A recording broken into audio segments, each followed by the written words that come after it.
everybody. Thanks for joining us. This is the Hello Road podcast. This is Ethan. This is Paul. And we've been away for a few weeks. There's been a bunch of things going on, some health issues, some car breaking down issues, some of us just being too busy issues.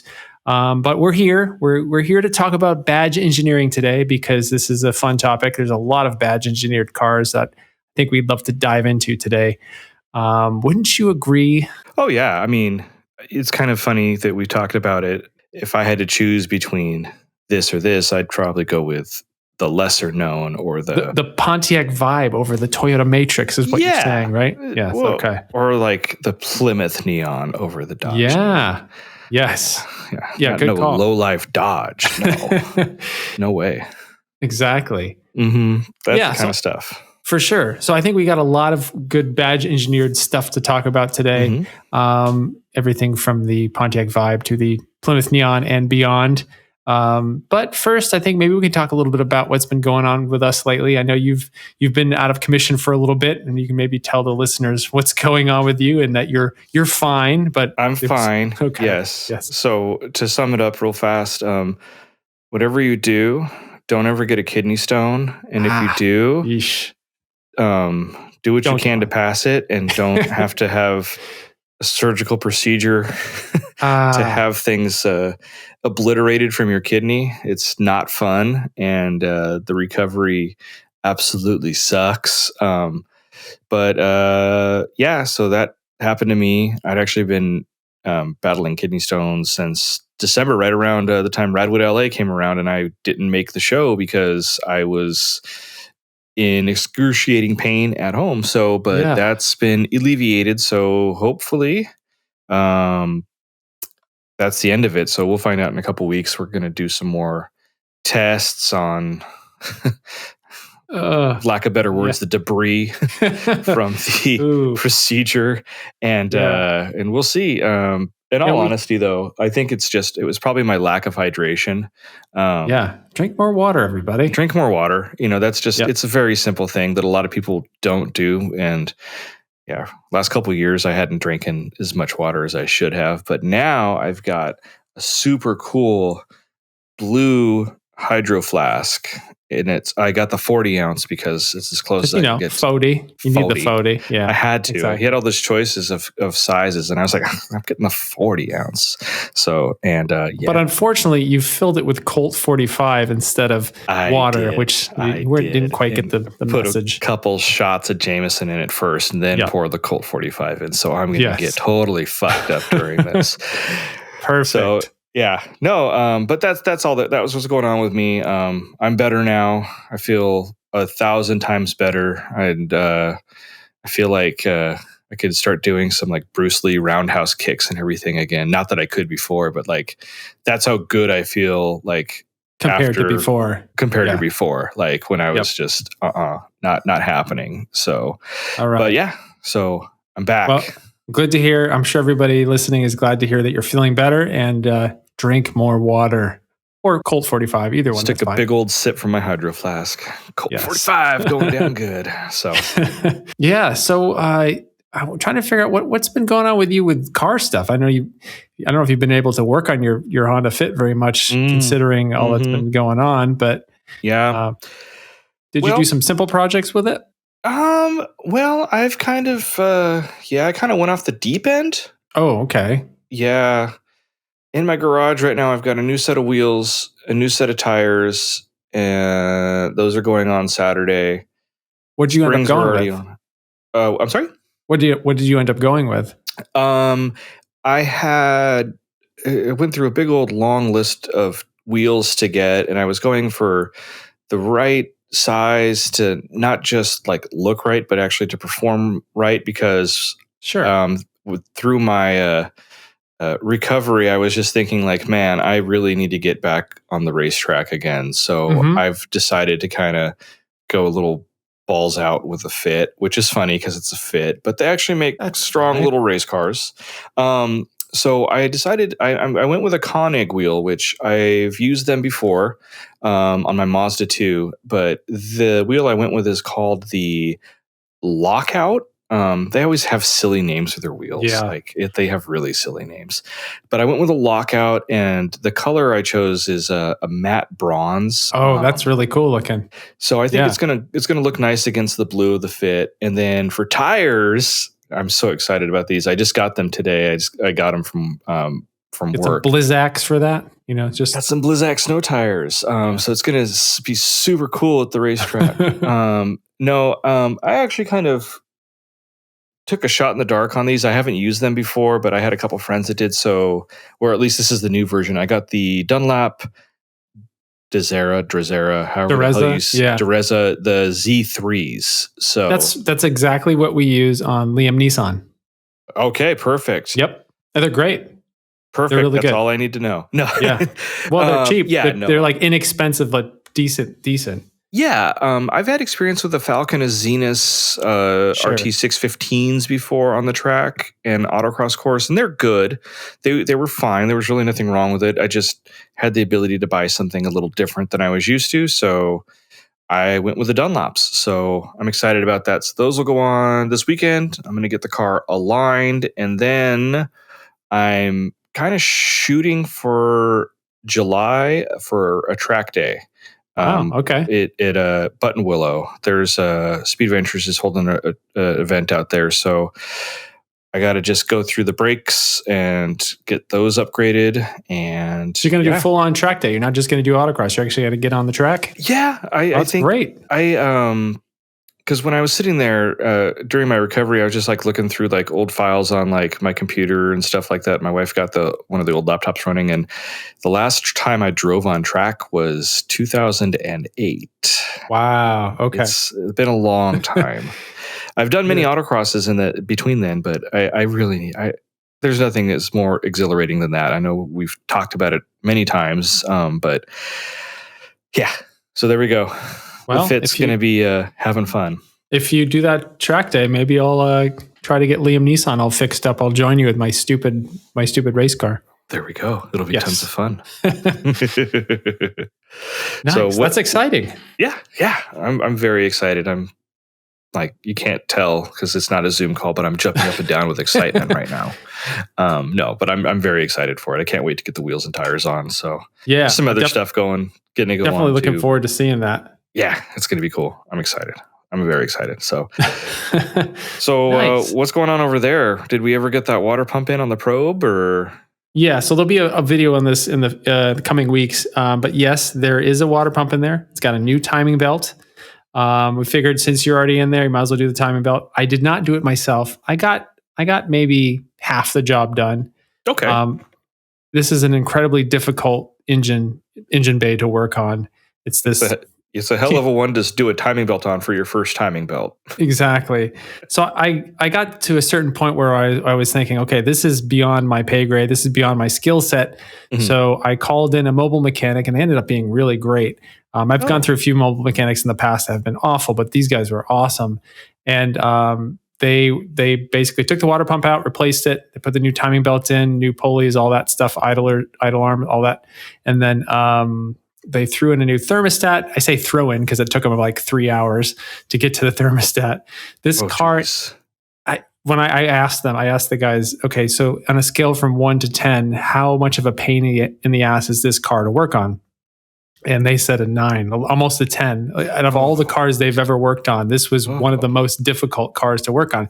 So I think the main problem is there's just no room to actually access anything. Yeah. I think if you're going to replace a water pump or a timing belt, you're probably better off pulling the engine than trying to like cram your hands in there. That was my main problem. I just couldn't fit my hands in there. I lifted, I had you take out one motor mount to get to everything. I just couldn't get my hand in there to get the timing cover off. So that was where I got stuck. Mm-hmm. So they were there. They came by like 3 or 4 days. They worked long hours to get this out. And luckily, they didn't charge me a ton because they wanted to stick to the price that they originally quoted me. Mm-hmm. But they definitely probably didn't make any money on this job. Oh, man. I wonder if that's a testament to why you don't see probes anymore. It's because, or that if you do, they're $300. Because it's one of those things that, like, if you were to pull up to, like, or repair shop and the owner is like standing outside and he just starts waving you away like, no, get that thing out of here. Like after experiencing, obviously water pumps are generally, depending on the car, they can be a little difficult depending on where they're located. But this is just ridiculous how you actually try to get the stuff out of this car. Mm-hmm. I could totally see that as being a reason why these just got junked. Mm-hmm. You get to a point where, these guys only charged me like $300, $400 to do this work. And if they had kind of billed it appropriately, it probably would have been over $1,000. Yeah. So like if you have a older probe, it's overheating. At that point, you're just like, yeah, I'm just going to get rid of it. Mm-hmm. So, and it turns out it might not have been the water pump. The thermostat was bad too. So it could have just been the thermostat, but it was leaking a ton of coolant. So I'm not exactly sure, but the good thing is now it doesn't overheat. There's no coolant leaks, runs great. There's a couple of minor things that it needs, but I haven't driven it yet other than just kind of like, I just kind of let it run in the garage. So, that's pretty exciting that car is actually working somewhat properly. Yeah, no, that's really cool. Yeah. I mean, that's a major potential selling point, if you do decide to get rid of the Purple Wonder. I mean, this is not overheat. New water pump, new thermostat, new timing belt. You don't need to amputate your hand to get it in there. Exactly. So that's a major selling point, I think, with it. So, well, cool. I'm glad that's fixed, and I'm anxious to hear how it is and everything like that. Sure. I mean, there's still quite a few issues with that car. It's got I think one of the bushings in the rear is bad, and the windows don't roll up properly. The sunroof doesn't work. But the thing is, as long as it's running and it's not overheating, I'm going to be pretty pleased. So I think you can probably get your hand into those spots to change the bushings out and to probably fix the windows and stuff like that. We'll see. We'll see. This car has been fighting me with every step. So it's not a long-term car for me. I'm definitely selling this pretty quickly. It's kind of cool. Like I'm looking forward to like actually driving it around on the back road and kind of seeing what it's all about. But definitely, I want to clean it up, make it look nice, and probably get it out of here pretty quickly. Mm-hmm. Hey, but I mean, just having those little things like that done, I mean, it's peace of mind, and it's for the potential owner, you could be like, especially if they're a probe aficionado, be like, yeah, it's got the timing belt done. They're gonna be like, oh my God, I'll give you an extra $1,000, exactly. Because that's worth it. Yeah. It's totally worth it. So that horrible job is done. Yeah. Well, you really picked a doozy to try to like dive in and learn stuff. In. Yeah. Could have gotten a nice, easy, like Civic or a Miata to change the water pump on. Oh, I know. No. V6 front engine manual transmission. Yeah. Transverse mounted. Yeah. Hey, I applaud your bravery. I thought it would be a little bit easier than it was, but oh well. I'm still proud of you for how much you accomplished with it. I'd be too scared to even like touch that thing. I'd be like, Well, here's the thing. There's a $300 car. If I like blew the thing up, who cares? I'm just gonna have somebody come and pick it up and tow it to a junkyard. Probably get $500 in scrap for it, to be honest. I think you're right. So you probably still make money on it. So yeah, so that's been going on. That's hopefully I'll have a video on that coming in the next week or so. Trying to do a bunch of other stupid things. Trying to fix the door on the 944 Turbo. The interior door panel was all messed up. Mm-hmm. But I also got new tires for the 944 Turbo, which is a big deal. So the corded ones are no longer attached to the vehicle. Okay, that's good. That's gone. Yeah, and it's funny. I took them off the car, and I'm like, oh, geez, it's really. I'm lucky those things were still holding air. They were really, really corded. Because they were some crazy like almost R compound, like 140 treadwear or some crazy shit like that. They're Kumho Exta something or other, but yeah, they're basically race tires, and they were awful in the wet, and they liked to be warm, so they would kind of do sort of unexpected things when they were too cold. You kind of had to warm them up in order for them to operate properly. Mm-hmm. So I got the new set on. I got a set of Firestone Firehawk Indy tires. The Indy 500s. Okay. And they're great. They were cheap. These are pretty cheap tires. Yeah. I don't remember exactly how much they were, but you look at all the different options there are. They range from, in the 944 turbo size, they range from, I don't know, $110 all the way up to like $300 or $400 a tire. Mm-hmm. So I didn't want to spend $300 a tire. So these were actually some of the cheaper tires you could get for this size. And they're definitely, I'm not a tire expert, so I can't really give you the technical details of what's different. It feels like there's a little bit more of a cushy sidewall where it's more compliant ride. The car doesn't dart around as much, but it still has a ton of grip, which I thought was pretty cool. And I've only driven the car for maybe 20, 30 minutes on a canyon road with the new tires. But I will say definitely not quite as sticky for sure. Right. But ultimately is going to be much nicer in every other time you're driving this thing to work or something. It's going to be way nicer. Yeah, those are, I think they're considered ultra high performance summer tire. So they're 2 steps under like the Dunlops that I bought for the Fit. So they're not extreme and they're not max, they're ultra. But you can still run them in the wet and everything. They're actually very popular in the Honda Fit community because everybody that keeps their 16-inch like stock wheels, they go to that size because they make it in a size that's like just perfect for the Fit. And everyone just rants and raves on how good the Firehawk Indy 500 tire is. It's got such a silly name, but it's a good tire. So awesome. Well, I'm glad there's new tires on that because I think it was when I saw the 944 last, or maybe it was in one of the videos. I don't remember what. And I saw that tire and I was just like, oh, yep, we should probably get some new ones. Well, the thing is, they went away fast. Yeah. The car didn't have that many. I mean, obviously, I wasn't expecting to get a ton of miles out of these tires, but one day they had tread, and then like a day later, I was like, oh, there's absolutely no tread on this thing. And it wasn't like I was driving it crazy. It's just sort of like a couple hours on the canyon road, and they're done. Mm-hmm. So, but yeah, that's exciting. It is. And on the other end of the spectrum, there's a press car in the driveway this week, which I'm actually really excited about. It's a economy car. And because, we like to talk about all these little cars, these cheap econo boxes that, probably they need a little bit more love than what they actually get, because there's definitely, there's a purpose of these inexpensive cars for people that are, trying to get into their first car, or they're just trying to save some money.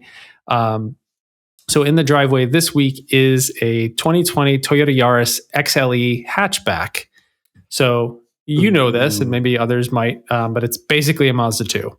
Mm-hmm. Yeah. I sure do. I mean, that's, there's some badge engineering / platform engineering right there for you. This might be a good segue. Yes. Might be a good segue. But yeah, I mean, it's a Mazda 2. It's built in Mexico. If you think about why Toyota might have done it, it gives them access to a small car for the US market without having to import it from Japan. It's made in Mexico, so it's the same continent. And I wish I knew how much Mazda made per Toyota Yaris, because I'm obviously it gives Mazda a little bit of cash by selling its platform through the network of Toyota dealers that they have here. And we talk about badge engineering. This is a pure case of badge engineering. This car is basically a Mazda 2, except for the angry looking fish face on the front end. Yes. And badges, and look at the key fob. It's a Mazda key fob. Yeah. So yeah, and it's a cool little car. It doesn't have a lot of power. It's the hatchback. It can only be had with an automatic transmission, so no manual with the hatchback. But it's kind of fun. I took it on Canyon Road, like you do with the Toyota Yaris. Yeah, of course. And it was decent. It was fun. It's not fast, but it can handle. It's mainly limited by tires and brakes. The chassis is fine. Chassis is pretty decent. So you can hustle it. That's what the important thing is. You don't necessarily need the power. I mean, unless you're going up the hill, or if it's super steep. But as long as if you got tires and brakes, then that changes the game a little bit. So that's awesome. I I think about like I owned a Mazda 2. I had a 2011 model, and I had it for about 2.5 years. Mm-hmm. And I regret getting rid of that car when I got rid of it, because I probably would have had it up until I maybe decided to get a Fit. I don't know. It's a damn good car. Yeah, so definitely. And it gets great gas mileage. Yeah, and the new one is really nice. The interior looks really cool. It's got it looks way more expensive than it actually is. It does. And that was the thing, because like the generation of 2 that Mazda brought to the United States was produced in Japan and then imported to the United States, and still they were selling these things on the dealer lot like maybe $16,000. Like it was a cheap car.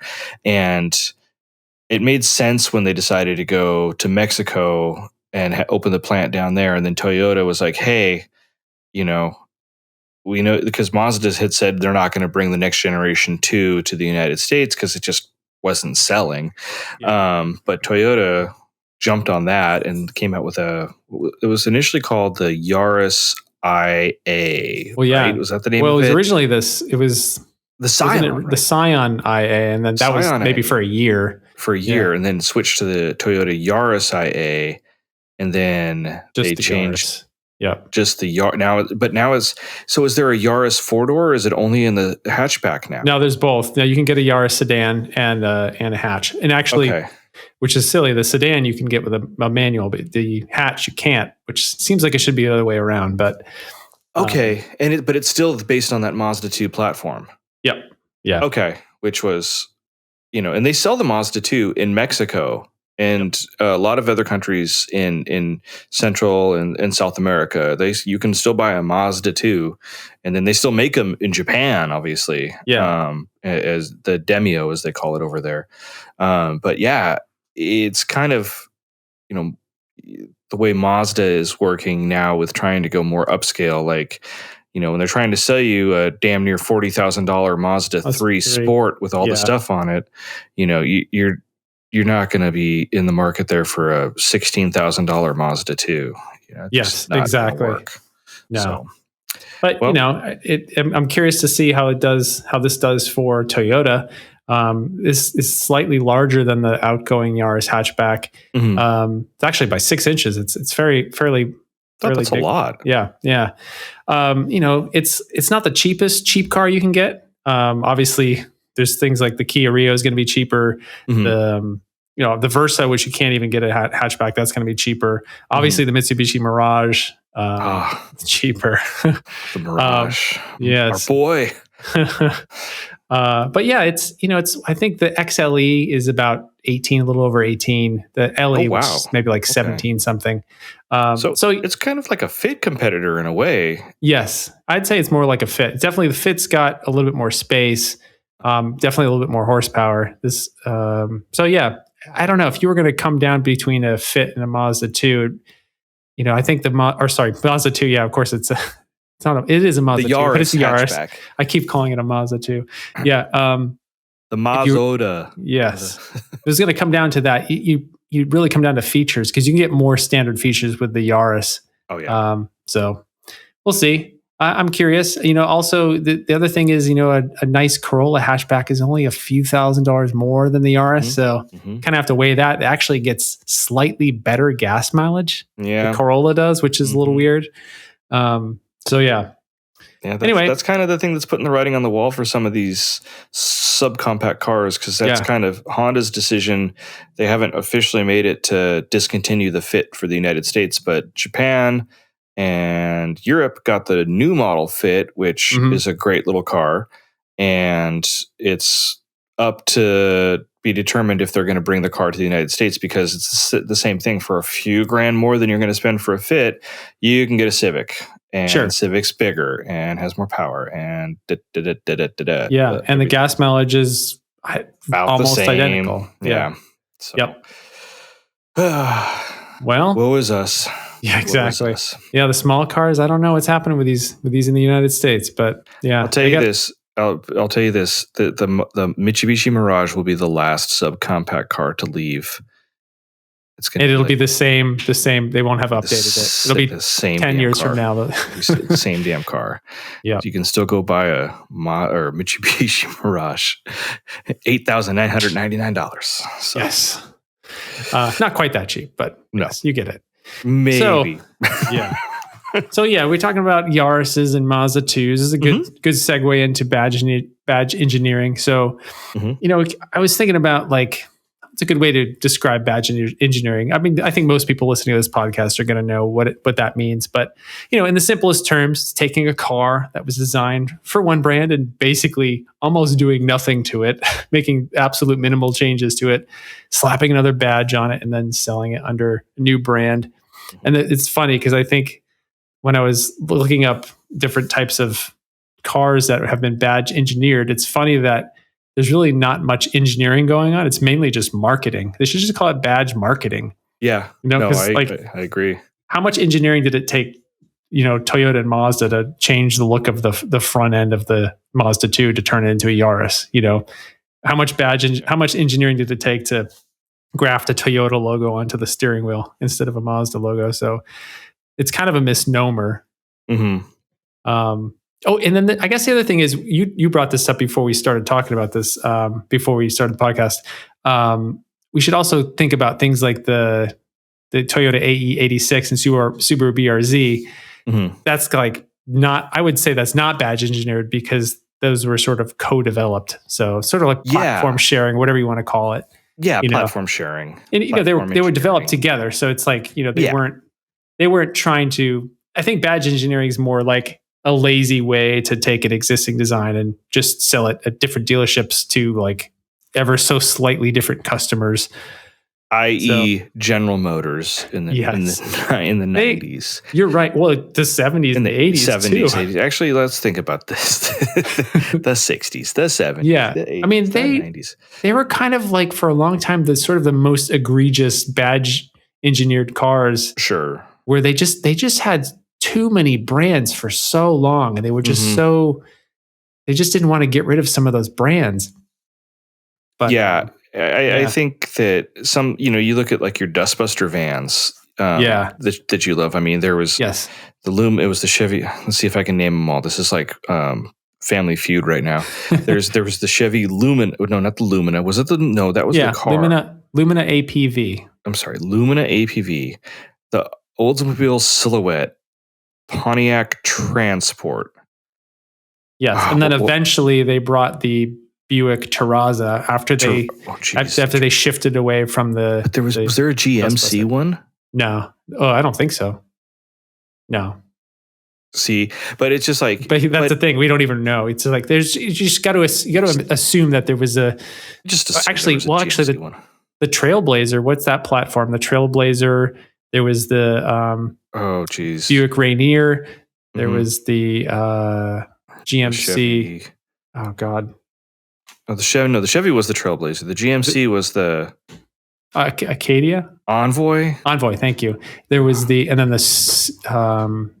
Wasn't there a Saturn too? Right? I don't remember. Anyway, there's a lot of There's you can think of so many examples of GM. Just exactly. There was a Saab too. There was a Saab 97X. Yes, the 97X. That's right. That's right. Who could forget the 97X? Yes, everybody forgets the 97X. Everybody forgot the 97X. But you think about even in the 70s, the Chevy Nova, Buick Apollo, Oldsmobile Omega, Pontiac Ventura. Oh, and then this was the one I always thought was funny because the G body. So I had one of my first cars was a 78 Chevy Malibu. So for the G bodies, there was the Malibu, there was a Buick Regal. For a while, there was a G body Buick Century. There was a Pontiac Grand Prix. There was a Chevy Monte Carlo. There was an Oldsmobile Cutlass. Those were a bit more distinguished from each other. They had their own style. It wasn't just like a badge. Mm-hmm. So that might be considered maybe more platform sharing. But it was just, let's take the same car and give it 7 different looks. Yeah, and it's kind of like a more of a modular type of a thing that where they could do things. I think AMC was kind of like one of those pioneers of the modular car design. Because they had things like the the Gremlin, and then the what was it, the Hornet, that was like basically the same platform. You just change stuff around, and like there you go, you got a different car. But yeah, no, GM, I think they totally did it. And you're right about the marketing thing, because you think about like buying a brand new car in the 70s or the 80s, and it's like, oh, I come hell or high water, I only buy a Buick. And so you go to the Buick dealer, but it's the same thing, thing that you could have gone to the Chevy dealer to buy, or you could have gone to the Oldsmobile dealer to buy, but nope, you got to buy the Buick version. Well, and you look at like the difference, like the G bodies, where I thought were a good example of where is the distinction, where's the differentiation, because you have the Malibu and the Regal and the Oldsmobile Cutlass and the Pontiac Grand Prix. It's not like the Pontiac Grand Prix, like a 1980 Pontiac Grand Prix, was any more sporty than the Malibu. It's not like the Regal was that much more luxurious than the Malibu. I don't know. It just seemed like just a false brand image where, maybe back in the day there was some separation, but it just sort of eventually they just all became kind of the same.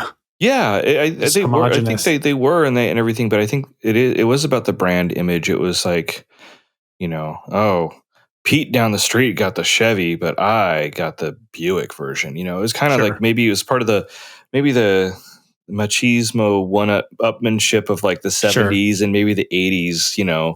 Where you'd see something like that happen. But I mean, it was there for a reason. And I mean, the cars, they weren't all necessarily priced the same because they'd come with more features. I think, some of them would have like power windows and like, maybe leather interior. Don't quote me on any of it, but I'm just going off on the assumption on how this worked. But GM probably just laughed all the way to the bank when they would sell like one of these higher trim, like Buicks or something like that. They're like, oh, that, Dweeb just bought that thing, but he could have bought the Chevy version and save, $2,500 or whatever it was. Sure.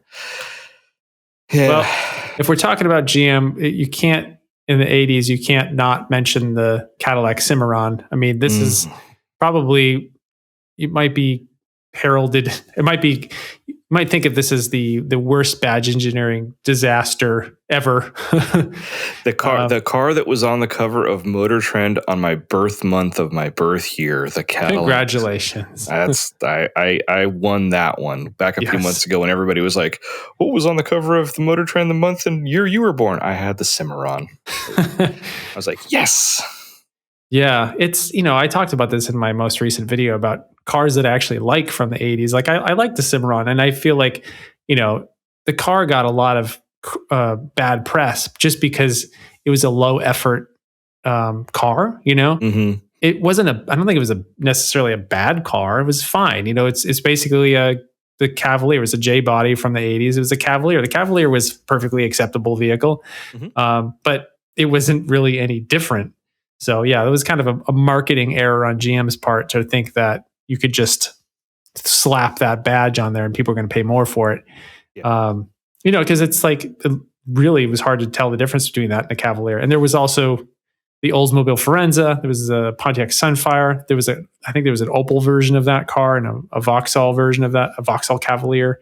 So yeah, there's, it definitely wasn't special at all. There was when you bought a Cimmaron, you're like, okay, I'm sort of going to give the illusion that I'm doing well, but I'm cheap. It was like that one, what was that Mercedes that was sold in Europe?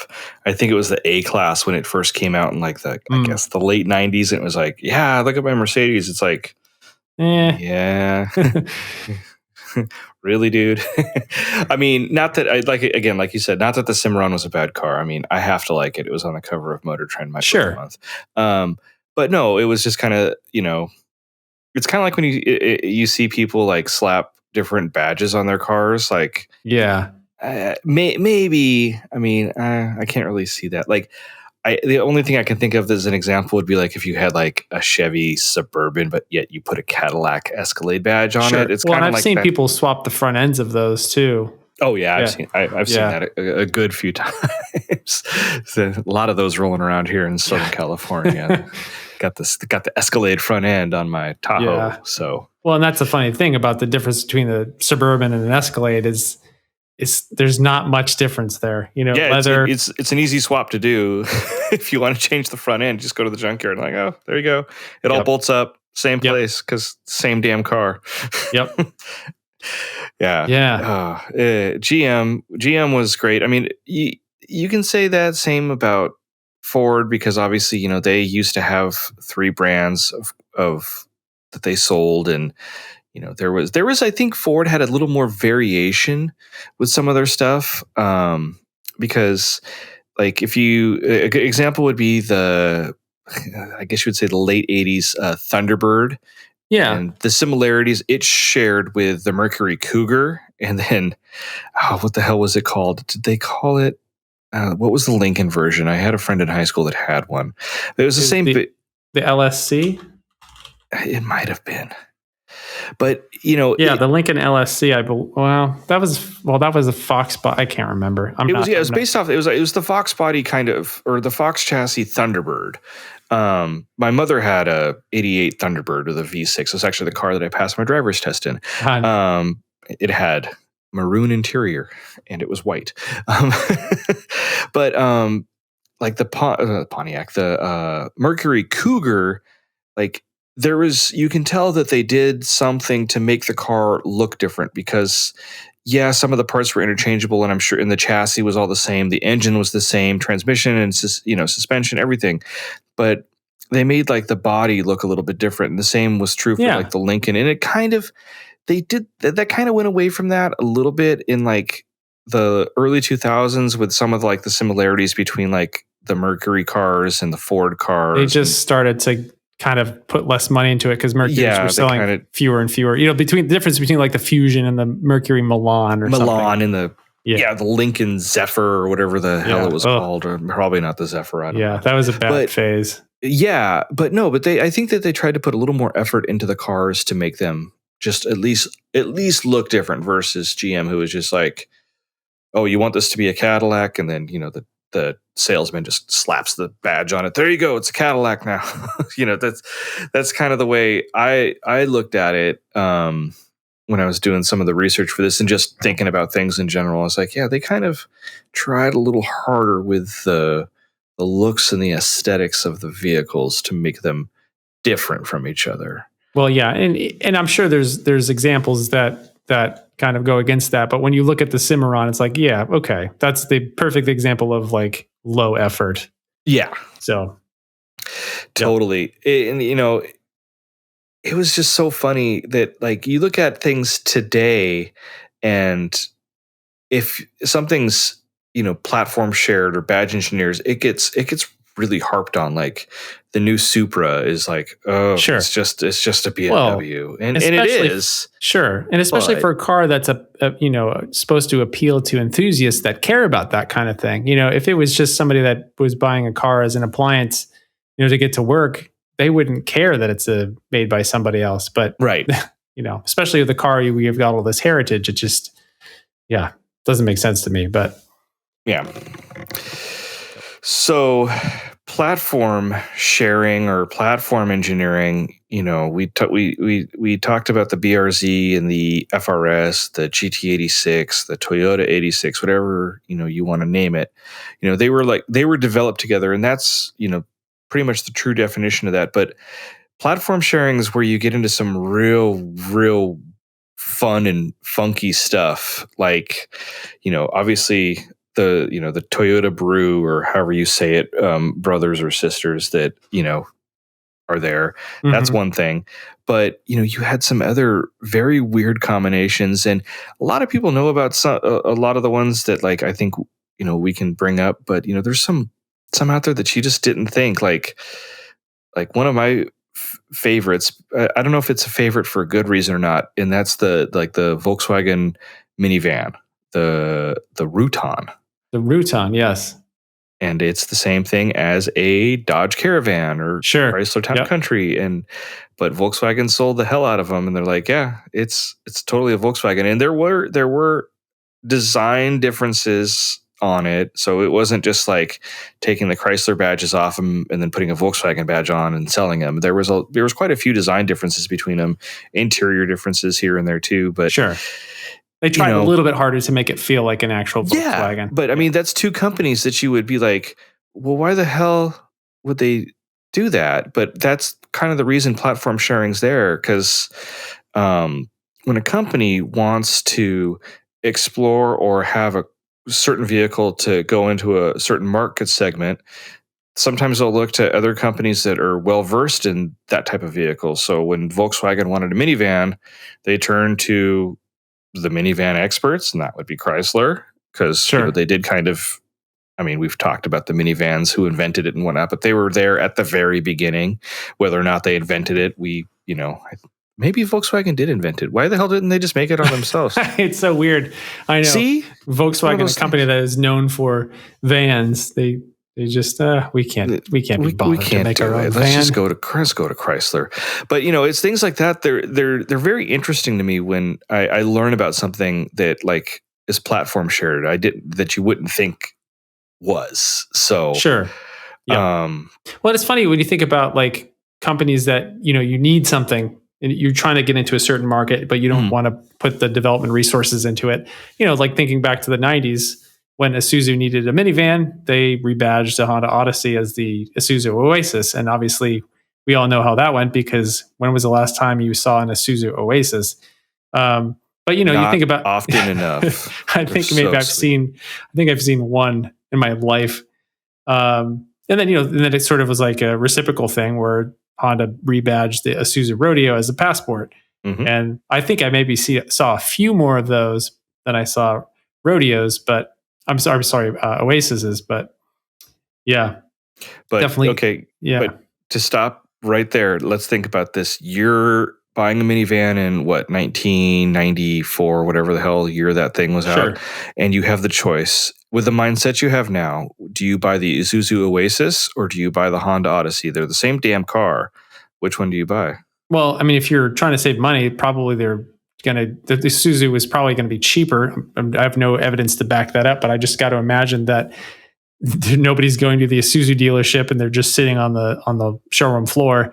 So I probably would have gone with the Isuzu. Although the funny thing is like it's like the Vibe versus the Matrix. Pontiac Vibe, you buy the Pontiac Vibe, and that's when it's going to depreciate more than the Matrix, even though it's the same damn car. Exactly, but you do it for the feels, and that's why, like, I would be like, no, even though I love Honda to death, I'd be like, you know what, I'm going to get the Isuzu version of this thing. Yes. Every time I see like another one, just to bring up like the Isuzu Ombre. Oh God, yeah. The Chevy S10, like I love that thing.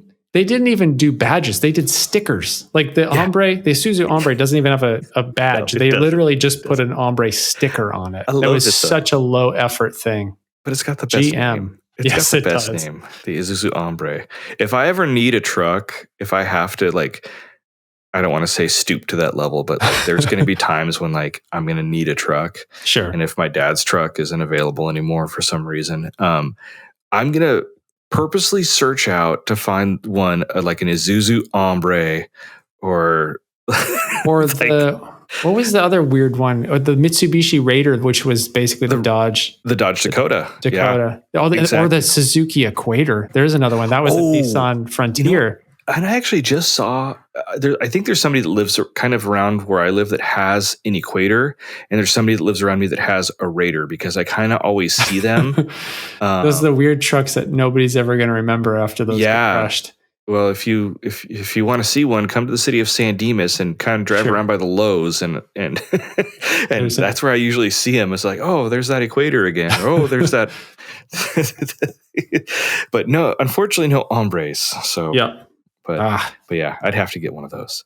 But no, not to get off track from talking about what we were talking about, because I got all excited about thinking about Isuzu Ombres. But yeah, I mean, the platform sharing, though, you touched on it. Like there's the depreciation aspect of it, like with the Vibe versus the Matrix. When I was looking through, before I bought the Fit, like I was like, maybe I should look into maybe getting a Matrix XRS, because that's a badass little car. It's right up my alley. It's a smallish hatchback, but it has that wonderful 2ZZ engine in it, 6-speed manual, all sorts of awesomeness, right? And they were expensive. Yep. They were like, not super expensive, but like they were just about hovering between $7,000 to $10,000 for like. But the Pontiac Vibe GT. No, yeah. Well, $4 or $5,000 until people start realizing that until the enthusiasts get in there and realize, oh yeah, this is just the same car. We're gonna start ripping people off now, but right. But I mean, I think that a lot of it, that extra money, comes down to the street cred. Yeah, it's like, oh, it's the Toyota with the 2ZZ. It's not like, oh, it's a Pontiac. Yeah, exactly. But even though you saved the money and you have the same damn car and it just looks different, has more pointy nose, But, in that situation, as much as I love like Japanese cars, I'd probably go for something like that Pontiac Vibe GT because it's different and it's weird and I'm different and weird and it's the same damn car. And it's the same damn car. Yep. Same damn car. Yep. What are some other platform shared cars that might throw our listeners a curveball? Like what? Can you think of any off the top of your head? I don't know. I mean, mostly the things that I was thinking about were just more pure badge engineered. I don't think I had any other platform shared ones. I mean, what about you had mentioned the Chrysler and the Mercedes? Yes. Well, that's kind of it's a little more known because there was the Daimler Chrysler partnership in the 90s, but and I actually like this car, and that would be the say it 5 times fast. Chrysler Crossfire is 90 or 80% a Mercedes-Benz R170 chassis, which was basically their first generation SLK Roadster. Sure.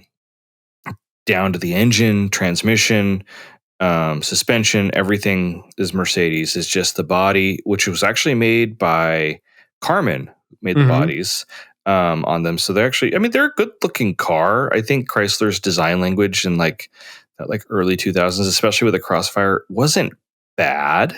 It wasn't the best, but I wouldn't mind it, especially like in the SRT 6 version.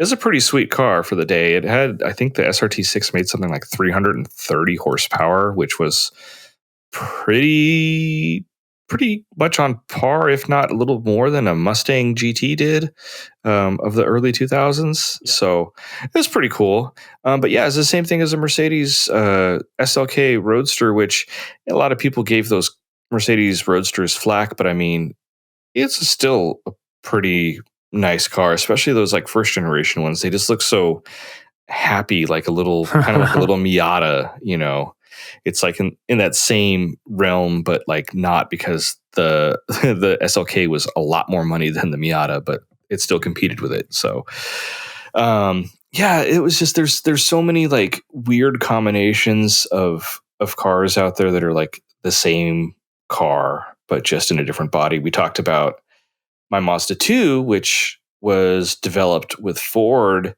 when the Fiesta Mark 8, I think it was, or 7, I don't know. Whatever the Fiesta we got here in 2011 was the same platform as the Mazda 2. They developed the chassis and the suspension between Mazda and Ford. The engine, so, is where things differed, because Ford used the original Fiesta had like the hell did it have, a 1.6, whereas the Mazda had a 1.5, and then the Ford decided to go with that wonderful clutchless automatic transmission that blew up in every single one of their cars. Yeah. And that was, they used the resources. That was the last project that Mazda and Ford did together, because like your Probe that you own, that was a joint venture with Mazda in the early days of Ford and Mazda's partnership, because you could have gotten yourself a Mazda MX-6 or you could have gotten yourself the Ford Probe. And the majority of cars, or the majority of the choice, people were buying Probes over the MX6s. That's why it's very rare to see one of those things out and about still. Sure. Yeah, you definitely see, I mean, you don't even see many Probes, but back when they were new, you would see more Probes than MXs and 6s Probes, for sure. Totally. Yeah. Totally. Because I was just, even in the, the early to mid 90s, it was, Ford was a lot more, I don't want to call them more well-known, but they were bigger than the thought of Mazda. Oh, it for was sure. Like, yeah. It was just the way it was. So, but there was just, you go back in history and you can probably like see where car companies would have taken like ideas, like if they had a small partnership, like I guess now with Toyota and Subaru, Toyota's working with Subaru to like help improve their all-wheel drive systems on their cars, which isn't necessarily something that's happening here, but more so in Japan. Some of the smaller cars they sell over there in the home market. I think, if I read correctly, the new Sienna, which by the way looks absolutely awesome to me. I think that thing is so bitchin'. Did you see it yet? Yeah, it looks pretty cool. It has that gigantic Toyota grill on the front, which just have to get used to the fact that is gigantic gaping maws. But it's just cool. It's just cool because it's on a minivan. But besides the point, I believe Subaru has worked with Toyota because there is a hybrid all-wheel drive version of that, and Subaru worked with them on that. So they have a partnership they're in right now. And you always think about some car companies that come in with a partnership with others that you never think would work together, like the Subaru Toyota thing, but it happened. The Toyota Mazda, it happened. Toyota seems to be working with a lot of people. The only ones that you don't see them kind of stretch their wings out to other companies, it would be like Honda. I mean, unless it was Isuzu, but still. But you see that a lot nowadays. Car companies reaching out to each other. BMW and Toyota. Man, I keep bringing up Toyota. I'm noticing a trend here. No, I know. And it's funny because I was just thinking about a kind of a weird one. So, there's all sorts of reasons why companies will work with another manufacturer. And, this one is the one I'm thinking about in particular revolves around a Toyota product. Remember the Scion IQ? Remember that little thing? Yes. So the Scion IQ obviously was this little tiny, I don't even know what you call it, city car that nobody bought in the United States. It had 4 seats in it. Yes. And it was ridiculous. I've probably only seen a handful of those in my life. So I don't know if you remember the Aston Martin Cygnet, which is it's an Aston Martin version of this little city car. So, if you look back at why Aston Martin would even do this, they're essentially trying to get around these environmental laws and CO2 emissions regulations. So, all right, all of our cars are gas guzzlers, spewing emissions everywhere, and we need to get our fleet average down. So let's just rebadge a Toyota IQ, or I guess it was called the Toyota IQ in other markets. In Europe, yeah. Yeah. So it's just, okay, that allowed them to skirt that issue. But, nobody bought them. They sold a handful of them, but it just seems so strange. They were very expensive. I remember reading an article about them when they came out. And it was expensive because Aston Martin got a hold of these little Toyota IQs, and then I think they went through the entire interior and did the full Aston Martin works on it. So it's got this, these beautiful stitched leather seats and everything, but it's still this little tiny Toyota IQ underneath it. It does not have a V12. No. And you gotta give it to Aston Martin for doing that. And Aston Martin, I give them a lot of respect because they have committed to be the very last company that will produce a V12 naturally aspirated with a manual transmission. Sure. That's their goal. They said, in the future we want to make the last V12. I think they're fighting Ferrari for that one. But I was like, okay, that's cool. I'll never own an Aston Martin, but that's still pretty cool. Yeah. I mean, this whole thing was kind of like them being like, all right, you want us to lower our CO2 average? We're going to just do this thing that nobody's going to buy. It's kind of a joke. So there. Yeah, it was kind of a joke, but at the same time, they needed to do it. I have another Toyota, sort of. So what's going on, Toyota? I know, exactly. You sort of think of like the political reasons of why you might badge engineer something. So do you remember the Toyota Cavalier? Are you familiar with the Toyota Cavalier?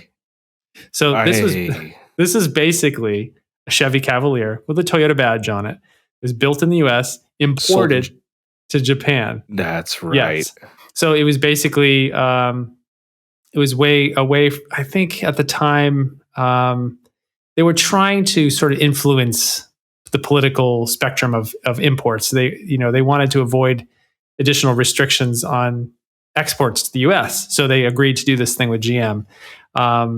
So basically for a while, I don't remember how many years it was, but there was basically a Toyota Cavalier. It looked almost like a Chevy Cavalier, except for Toyota badge and amber turn signals in the back. But you would probably imagine that the Japanese buying public was not exactly thrilled with the build quality, panel gaps. Maybe, just look up this Toyota. This wasn't the best Cavalier generation. I mean, right. I don't think that you can even say there was, I don't know. It wasn't a great car. So yeah, they didn't sell very many. To the opposite of that, the thing I just remembered right now, what generation Corolla was that? They rebadged a bunch of Corollas as a Chevy Prizm, but it was the same damn thing. It was a Toyota. Just think about the whole Geo brand. The Geo was all about badge engineering. You had the Isuzu, what was it? Impulse was rebadged as the Geo Storm. Mm-hmm. You had the Suzuki Sidekick rebadged as the Geo Tracker. You had the Geo Prizm, which was just a rebadge of a Toyota Corolla. And then when Geo went away, they just called it the Chevy Prizm because let's just keep selling the Prizm here. So there's a lot of Toyota influence in badge engineering. Their family tree has many branches. So we can get into another Toyota related one. So you're familiar with Daihatsu, obviously, because I've never heard of it. Yes, you're the official president of the Daihatsu Charade Club of America. Mm-hmm. So we talked about this on the podcast before. So Daihatsu is a wholly owned subsidiary of Toyota. Correct? Mm-hmm. It's 100% owned. Yeah. Okay. Yes. So everybody remembers the Daihatsu Rocky, right? Those super popular little SUVs. Yeah. Nobody remembers these. But there was a Bertone Free Climber version. The Italian manufacturer made a version of this, and it was powered by a BMW engine, actually. So there's a Toyota BMW connection there again. And I guess it was popular in France because, or in Italy too, because there were no quotas on Japanese imports. Okay. So I don't know. I guess there might have been some quotas on other imports. You go back to like the United States in the early 80s, there were definitely some restrictions on that. That's why Japanese cars got more expensive in the early to mid 80s. But this is a weird one. If you're not familiar with the Free Climber, you definitely got to go look this one up. Interesting. I think I had heard about that, but I didn't know it was all that craziness with like, it's a Daihatsu, but we're going to put a BMW engine in it and we're going to badge it a Bertone. And it's we're going to sell them in France and Italy. Yes. And they're going to sell really well. See, like that's something that's the stuff I love because I didn't know it was that degree of crazy. Like I with a BMW engine in it, like what engine was in it? Well, we'll have to do M40 engine, 1.6 liter. Okay. We'll have to do a whole episode on just what happens to cars when the tooling gets sold to another manufacturer. Because there's plenty of cars that are still being manufactured that you're like, wait, that like like 2 generations ago, Jetta, I believe, was still being sold in certain markets just with a revised front end. Like it's not badge engineering, but what generation the Sentra that they sell as taxi cabs in Mexico? Yeah, I think that just now B13. Is it the B13? Yes. Yeah, the B13. Like, and I think they just stopped production on it in 2019, and it's like we got rid of those in 92. They kept going until 2019. That little I bought a little Daihatsu Charade model because there was finally like a Hot Wheel of one. Well, not a Hot Wheel, but the 1/64th scale one. Because in China, they still produce them. And they're used as taxi cabs. Yep. The 5-door hatchback and the 4-door sedan. So a company in China is like, oh, well, let's make a diecast car of this. So I have it. And I'm like, this is the coolest thing ever. But then I did all the research on it and it was like, oh, they're still making these. So like, that's the tooling. Like, yeah, you know, and it pisses me off because that's why I can't get struts for my car, because I guess I got to go to China and just buy them from there. I guess. All right. Yeah. I'm ranting.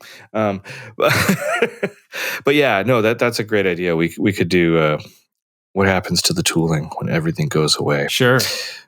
I was thinking, you were mentioning there hasn't really been a whole lot of Honda going on here. But we talked about Isuzu a little bit. Mm-hmm. So this is another one that I didn't realize existed until I was, kind of looking up cars for this episode. So Are you familiar with the Honda Crossroad? Not the Cross Tour, because that is a Honda, but the Honda Crossroad. You sir have stumped me. I am not. Okay, so this is essentially a Land Rover Discovery, the Series 1. And they, for a brief period of time, they rebadged it. Actually, not even a brief period of time. I think it was maybe for like 4 or 5 years. They sold it in Japan and New Zealand. And really, the only difference, they put a Honda badge on it instead of a Land Rover emblem. I was going to say, if it's a Discovery, like Series 1 Discovery, but with a Honda engine in it, sign me up. Because it's still it's still got the Land Rover engine. Son of a... And there are all the other things that go along with it.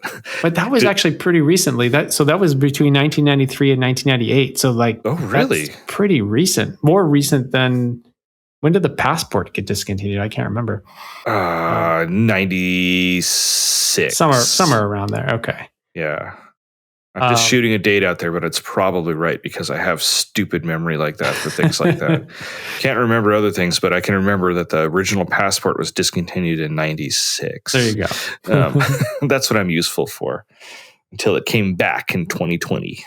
Well, speaking of Isuzu again, there's one more. I don't know if this is true, but I believe it might be one of the cars with the most prolific badge engineered. I think there's more badge engineering vehicles based on this car than any other one. But I can't say that for sure. It just seems like it. So, do you have any idea where I'm going with this? Possibly. I'm thinking the Isuzu Cutlass. Cutlass? That would be an Oldsmobile, right? Well, sure. No, they had a car called the Cutlass, and I don't remember that. Yeah, we had a version of it here called what the hell was it called? Wasn't the iMark? Is it called the Cutlass? Yeah, it's spelt funky. It's Japanese. Okay, yeah. I could be wrong. Okay, let's go on with yours though before I just sit here and just I don't know what that is. Over me trying to remember. Because I remember there was a Gemini. I remember the Gemini, but the Gemini. Okay, but that's not where I was going. So I was going with the Isuzu Trooper. So great car. Yeah, so you remember that car? It's a cool car, cool SUV, really boxy. At least, even the second generation was pretty boxy. It was So you'll probably also remember the Acura SLX, which was the Acura made a version of that. The neighbor across the street from us, or from me, when I was growing up, they were all about their Acuras, and they had an Acura SLX. I remember that thing. And it's a Trooper. Yes, it's a Trooper. Oh my god! So there's that one. Trying to remember, was there any? There was no reciprocation with that thing. I think they just had Acura needed a luxury SUV, so they took the Trooper and threw their badge on it. I don't think there was a whole lot of changes. That was in the mid 90s too, right? That was like 90, like so, I just remember it being somewhere in the mid 90s when my neighbor pulled up in that thing, and I was like, "What the hell is that thing?" And it's like, looks like it's supposed to go off road because there was no SUVs running around really in the 90s besides like Explorers and exactly and Troopers. But yeah, that was the Trooper was awesome. 90s. Yeah. Okay.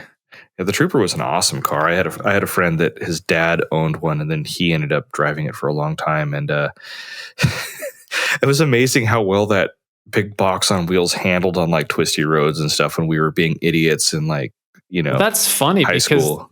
Troopers are like known for have a high tendency to roll over. Roll over. Yeah. So you guys must have just been on the edge of. We were just lucky. Yeah. Perishing. Yeah, probably in some parallel universe. Never mind. Yeah, exactly. So the funny thing is, like, I knew about the Acura SLX, but I didn't realize that there were like a ton of other badge engineered versions of this car. So there was the Chevrolet Trooper, there was the Isuzu Bighorn, there was the Holden Monterey, there was the Holden Jackaroo. Yes, there was a car called the Jackaroo, I believe. Oh my gosh! Yeah, it's there was a HSV Jackaroo. There was a Honda Horizon. There was an Opel Monterey. There was a Subaru Bighorn. There was a Vauxhall Monterey.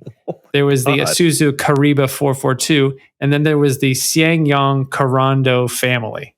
So how many is that? That's 1, 2, 3, 4, 5, 6, 7, 8, 9, 10, 11, 12, 13. There might be more.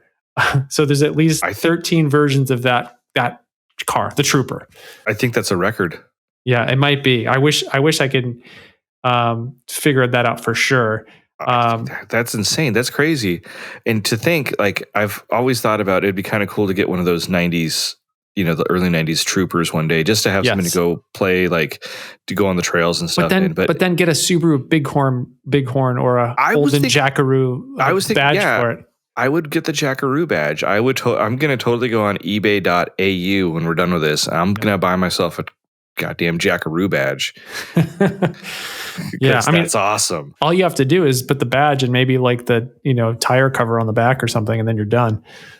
This is my Jackaroo. Yes. It's my horrible Australian accent. But oh my gosh, that's so cool. Wow, that's a lot of cars. Like I thought, the line was drawn like with GM, like doing like, their, 5 or 6 brands. Well, this is kind of GM. I mean, you think GM had a stake in, I don't know if they still do, but that's why you have a Vauxhall and a Holden. Yeah. No, and Chevy Trooper versions of this. And the HSV that was Australian too. But yeah, it just seems like, there was the constant, obviously the General Motors stuff, the Toyotas and Isuzu in some way, shape, or form all have very long branches of their family trees that go into very weird parts of the woods, I guess you could say. And it's pretty cool though. I didn't realize how odd some of those Isuzus got, like with different brand or going into different brands. That's pretty cool. Like it's learning stuff like that makes me love cars and just the knowledge and just it's awesome. It's so cool. There's just like these weird areas, like dark corners of car culture that you're like, whoa, I didn't know that was. Yeah, to us, it's dark corners to us, but to all of our listeners in Australia, they're like, oh yeah, we knew about the Jackaroo. Of course, it's like, I don't know, not us. We didn't know about the Jackaroo. Yep. That's cool though. That's awesome. Yeah, very fun. I feel a lot more educated. I feel like I'm going to have, a very, very good sleep tonight thinking about going off-roading in the Outback in my what was it, a Holden Jackaroo? Holden Jackaroo. Yeah. Or I just call it my Jackaroo? Yeah, everybody knows what if you're in Australia, people know what a Jackaroo is. Yeah, they're right? probably laughing. They're laughing at us right now. And I'm like so ecstatic to learn about this car. I'm like, oh, it's a Jackaroo. It's a great name. Yep. Yeah. Well, I guess we learned a little bit something about badge engineered cars, and I definitely think we got to do an episode on, what happens to this tooling when it gets sold to another company, and then they're still making these vehicles 30 years later. So I'm going to go after some weird cars, and I'm going to find where these tools are, and I'm going to buy them. That's what I'm going to do. Yes. I have one car I'm thinking about, and it's not a freaking Daihatsu. What? It would be awesome. It would, if I could buy all the tooling and make my own car. What would that be? I guess we'll have to do an episode about it. Oh, okay. We'll leave it on a cliffhanger that people go, I don't remember what you're talking about. There we go. Yeah. All right, cool. Well, cool. Well, right. I think that'll about call it for the show tonight, so we can do our normal sign off where everybody can find us and follow us on our social medias. Sure. Yep. I have a new video on my Porsche 944 Turbo going up soon. YouTube.com/Hello Road. You can find me on Twitter and Instagram at Mr. Ethan Tufts. And where can everybody find you? I changed my Instagram name back. So you did? Oh, okay. I did because it just didn't work. So it's okay. Right. So it's the same across the board. Twitter, Instagram, Paul's Finest Hour. There's been a lot of fit content. I'm not going to lie. The charade's hanging out, doing its thing, starting every time I go in to start it, even if it has been like 6 weeks, it still starts because that's a kick-ass car. I'll get some more charade stuff up there soon, but there's going to be a lot of fit stuff, just letting everybody know. Should be fun. So all right, cool. Thanks for listening, everybody. See you later. Have a good one.